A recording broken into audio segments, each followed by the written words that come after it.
বানাতে চলেছি মটরশুঁটির কচুরি। সবুজ সবুজ মটরশুঁটি নিয়ে নিয়েছি। শীতকাল মানেই সবুজের সমাহার। কি সুন্দর লাগছে মটরশুঁটিগুলো। এবার ছাড়াতে শুরু করে দিলাম। এই মটরশুঁটি ছাড়াতে আমার দারুণ লাগে। ছোট্টবেলায় সেই ঠাকমা ছাড়াতো আর একটা কটক করে মুখে পুরো দেওয়া। এটা একটা দারুণ মজার ব্যাপার। দেখুন কি সুন্দর করে মটরশুঁটিগুলো ছাড়ানো হয়ে গেছে। একদম সবুজ সবুজ তরতাজা। এক বাটি মটরশুঁটি, এক বাটি নয় মানে হাফ বাটি। এইবার মটরশুঁটিগুলোকে মিক্সিতে আমি একটু পেস্ট করে নেবো। না, ফার্স্টে শুধু একটু ডেক্সির মধ্যে সেদ্ধ করে নেবো।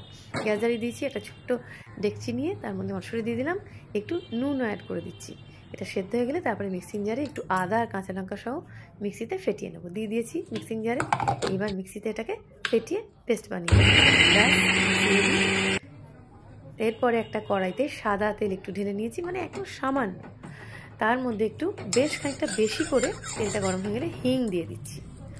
ব্যাস, এই যে হিংটা ঢেলে দিলাম। হিংটা একটু গরম হয়ে গেলে একটু নাড়িয়ে চাড়িয়ে নেব। ব্যাস, এরপরে ওই যে মটরশুঁটির পেস্টটা তৈরি করে সেটা পুরো ঢেলে দিচ্ছি। মটরশুঁটির ওই যে মিক্সি ধোয়ার জলটা ওটা দেবো। এবার সমানে নাড়তে থাকতে হবে, সমানে নাড়তে থাকছি। এবার যতক্ষণ না শুকিয়ে আসবে পেস্টটা, সবাই জানেন কি করতে হবে। সমানে নাড়তে হবে নাড়তে হবে, মাঝে একটু নুন দিয়ে দিলাম। ব্যাস, আবারও সমানে নাড়তে থাকবো। একটু চিনিও দিয়ে দিয়েছি। ব্যাস, সমানে নাড়তে থাকছি নাড়তে থাকছি। এবার একদম শুকনো শুকনো হয়ে আসবে, পাশে লেগে লেগে যাচ্ছে। একবার আঁচ কমাতে হবে, একবার আঁচ বাড়াতে হবে, এই তো শুধু কাজ। এবার অনেকটা দেখুন জলটা শুকিয়ে এসছে, একদম ঝুরো ঝুরো হয়ে যাবে, মানে একদম টাইট একটা পেস্ট তৈরি হয়ে যাবে। এইবার দেখুন কড়াইতে পুরো ছেড়ে ছেড়ে গেছে, এরকম একটা পেস্ট তৈরি হয়ে গেল। এরপর পেস্টটাকে ঢেলে একটু ঠান্ডা করতে দিতে হবে। অলরেডি আমি এর আগে একটা কাজ, যেটা মটরশুঁটি কচুরি বানানোর, আটা মেখে নিয়েছিলাম, লেচি কেটে নিয়েছি, তেল বসিয়ে দিয়েছি কড়াই। এবার কচুরিগুলো ভাজবো বলে। ব্যাস দেখুন লেচি কাটা রেডি। এবার একটা একটা করে ওই কচুরি পুর ভরবো। একটা ছোট্ট ছোট্ট বাটির মতো করে নিচ্ছি। আমার বেশি বড় বড় ভালো লাগে না, লুচির মতোই করি। মোটামুটি ভালোই ভর্তি করে পুর দিয়ে দিলাম, দেখতেই পাচ্ছেন। এবার আস্তে আস্তে মুখটাকে বন্ধ করে দিলাম।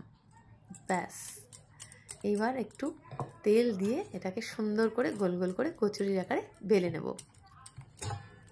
ব্যাস, কচুরি বেলা চলছে আমার, দারুণ করে একদম গোল গোল করে কচুরি।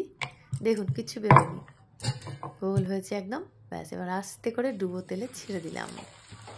খুব একটা বেশি তেল কিন্তু দিইনি, ভাজারি তেল। এবার আস্তে আস্তে নাড়তে থাকতে হবে।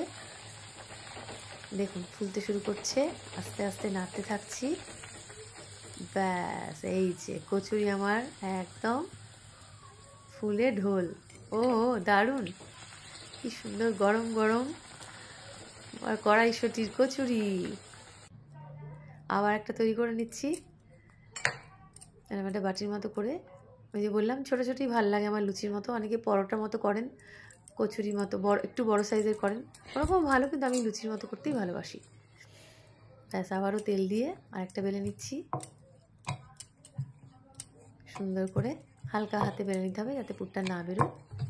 ব্যাস হয়ে গেল। আবারও তেলের মধ্যে ছেড়ে দেবো। এই ছেড়ে দিলাম। ব্যাস, আবারও ভালো করে নাড়তে থাকতে হবে।